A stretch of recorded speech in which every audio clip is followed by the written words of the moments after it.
അങ്ങനെ എപ്പോഴും നിന്നെ പിന്തുണച്ച് സംസാരിക്കാനൊന്നും പറ്റില്ല. നിന്റെ ഭാഗത്ത് തെറ്റുണ്ടെങ്കിൽ അത് ചൂണ്ടിക്കാണിക്കുക കൂടിയാണ് എന്റെ ഉത്തരവാദിത്വം. അതുകൊണ്ട് നീ ആവശ്യമില്ലാതെ മഞ്ജുവായിട്ട് വഴക്ക് കൂടുന്നത് നിർത്തണമെന്നേ ഞാൻ പറയുന്നുള്ളൂ. നല്ല ചൂടുള്ള ചായ കുടിച്ചോ.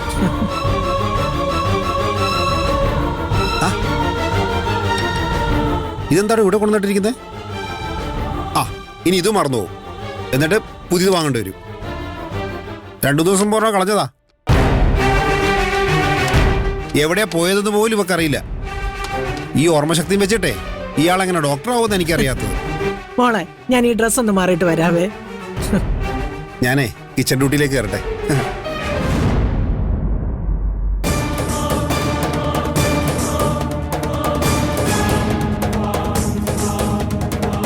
നീ എന്നെ പറ്റിക്കാൻ ശ്രമിക്കുമായിരുന്നോ? ഞാൻ ആരെയും പറ്റിച്ചിട്ടില്ല. എന്നോട് സർജിക്കൽ നൈഫ് എവിടെയാണെന്നേ ചേച്ചി ചോദിച്ചുള്ളൂ. ഞാൻ കാണിച്ചു തന്നു. ഇതിന് മുൻപൊരെണ്ണം കളഞ്ഞു പോയെന്ന് ചേച്ചി ചോദിച്ചോ? ഇല്ലല്ലോ. നീ ഇങ്ങനെ ഓരോ ന്യായീകരണങ്ങളും പറഞ്ഞുകൊണ്ടിരുന്നു. ഇതെല്ലാം നീ ഒരു കൊലയാളിയാണെന്ന് തെളിയിക്കാൻ പറ്റുന്ന കാര്യങ്ങളാ.